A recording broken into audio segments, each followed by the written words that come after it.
This video covers the final exam review day 1, pages 1 through 3. So if you're looking for 4 through 6, that's on a different video. If you're looking for anything on pages 1 through 3, that is this video. So for the first page, we're asked to factor these completely. When we factor, remember that's where you look for your S and P.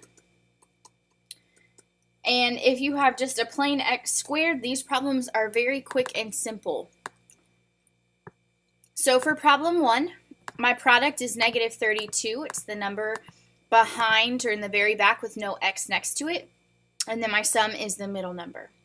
So my product is negative 32 divided by x. So I plug in my product, I click second table, and I search for two numbers that add to negative 4. Those two numbers from the calculator are positive 4 and negative 8. So I write those as my answer, and I'm done. And I'm just writing this in case you want to write it down. But this is what we did. Put the product divided by x and y equals and look at the table. So problem 2, my sum is negative 2. My product is 1. So in y equals, I put 1 divided by x. I click second table and I search for negative 2. Negative 1 plus negative 1 would give me negative 2. And so I write my answer. Please remember these videos are going quick because these are supposed to be just quick making sure you got it right videos, or a quick heads up if you didn't get it right. These are not supposed to be teaching you how to do it because this is an end of the year review. So if they're going too fast, make sure that you pause the video or rewind and look back as necessary. So problem 3, I've put my product. I'm searching for a positive 11, so I need to be careful here. 3 minus 14 is a negative 11, but I need positive, so I'll go look at the positive versions of that. Positive 14 and minus 3 would give me positive 11, so positive 14 and negative 3. The signs do matter. The order in which you write your answers doesn't. So if you put negative 3 and then positive 14, that's fine. If you switch the signs, that's a problem. Problem 4, my sum is 2. My product is negative 24. Also make sure that in y equals you are putting the signs. Some people don't put the signs and it will mess you up. So looking for a negative 2, make sure you, or a positive 2, excuse me, skip the decimals. 6 minus 4 is 2. So that's a positive 6 and a negative 4. Now, problems 5 and 6 get a little more complicated. This is where we have to use slip and slide. So we take the number in front and move it to the back. We then use our S and P just like we've been doing on the first couple problems. So negative 40 divided by x, looking for two numbers that add to 6. 4 minus 10 is negative 6, so 10 minus 4 is positive 6. So 10 minus 4.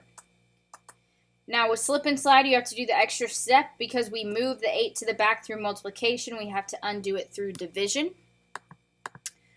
So 10 divided by 8, math inner, gives me the fraction 5/4. And 4 divided by 8, math inner, gives me the fraction 1/2. And then my final answer is to take those denominators and move them to the front fully. And that is my full answer. Please keep in mind, these answers might be there and are wrong, or they might not be there because you need to keep going. So make sure you completely finish the problem. Problem 6, we're going to divide out a GCF of 2x because they all share a 2 and an x. X cubed divided by x is x squared. 6 divided by 2 is 3, and then the x, and negative 18, and the x's cancel. Now, thankfully, what's left in the parentheses is an easier problem.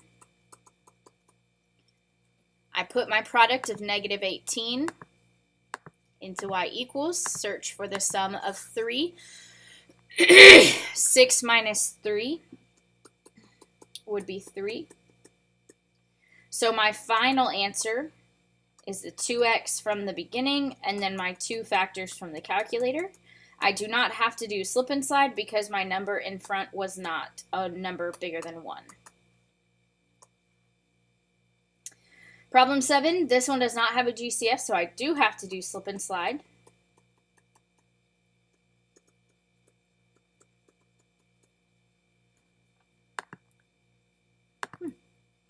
So we're looking for 7. 9 minus 2 would be 7. Oh, cute. And then I divide by 6. And I get 3/2 and 1/3. A mistake I saw in the last test was people not simplifying these before they move. So make sure 9/6 that you do 9 divided by 6 and then the math inner like we did here, because it will change your numbers and your factors. If not, you're leaving a GCF in there that doesn't need to be in there.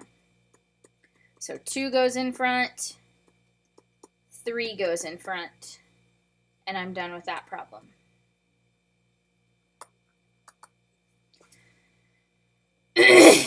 Problem 8, need to do slip and slide.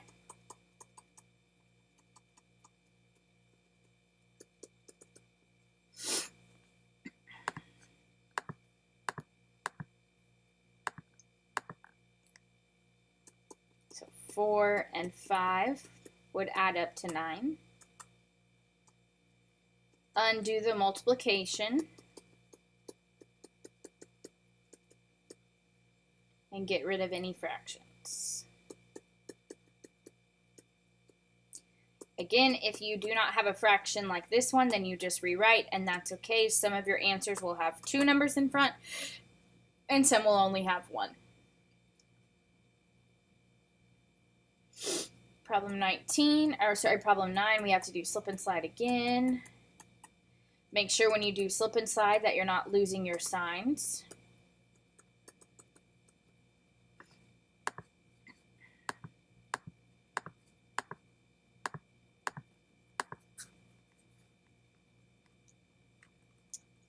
And 3 minus 8 would give us -5. Divide by 12. So again, I have to reduce these fractions before I slide it back. So 3 divided by 12, math inner is 1/4. And 8 divided by 12 should be 3/4. I'm sorry, 2/3. And now I slide them back. So you do have to reduce. If you don't reduce, you will get the wrong answers. And there were people who did that on the last test, or 2 tests ago. Okay, problem 10, last factoring problem.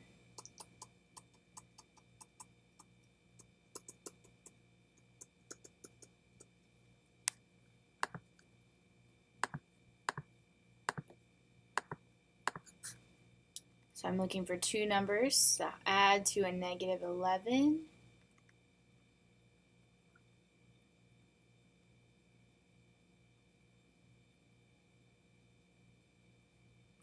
Oh, 4 minus 15. Right, and remember, if you're not sure, 4 minus 15. So 4 minus 15. And then divide by 12 again. So 1/3 and 5/4. And then move that 3 back in front and that 4 back in front for your final answer. The next part we're going to look at deals with quadratics. So remember quadratics. Make a U shape, not a V shape, but a U shape. Your normal pattern is 1, 1, 1, 3. And we pick up some patterns of things happening here. So my vertex is always the opposite of this number and the same as this number. So my vertex is at -2, -3. Because of the negative in front of my function, I'm going to have a maximum because it's going to reflect. Domain for all quadratics is all reals, and then your range depends on the y of your vertex, but also the maximum. So because we have a maximum, we're going to go less than the number. And then my axis of symmetry is always x equals x from the vertex. So my normal pattern is 1, 1, 1, 3. We multiply every other number by -2. So that would be 1, -2. 1, -6. So I go right 1 down 2, right 1 down 6. I don't think we have enough. And then left 1 down 2, left 1 down 6. So this is a very narrow U. Also remember, at any time you can plug into y equals. We have -2 parentheses x plus 2 squared minus 3. And I can look at the graph, make sure it matches. I can also click second table to grab some points. So all of these are off the graph, but these you could put onto your graph and then plot from there. So you will be given a graphing calculator on the final that you could use that for, that you were not able to use when we took the test because the tests were non-calculator. Now we have some things here about vocab with the best definition. Put your answers in the first column. And this is all based off of quadratic. So the quadratic parent function is answer choice G, y equals x squared. Our domain for all quadratics is all real numbers. Let's see. Let's do the lefts and rights. Try to narrow some things down. If a parabola shifts to the right, it's inside parentheses with a minus, and a left is inside parentheses with a plus. If it's going to go up, it's going to have a +1 at the end. So this is x squared plus 5 for k. And then here k is -3, so this would shift down. 21 and 22 are talking about widening versus narrow. So if a is greater than 1, like 2x squared, it's going to be narrower. And then anything between 0 and 1, like 1/2, would be wider.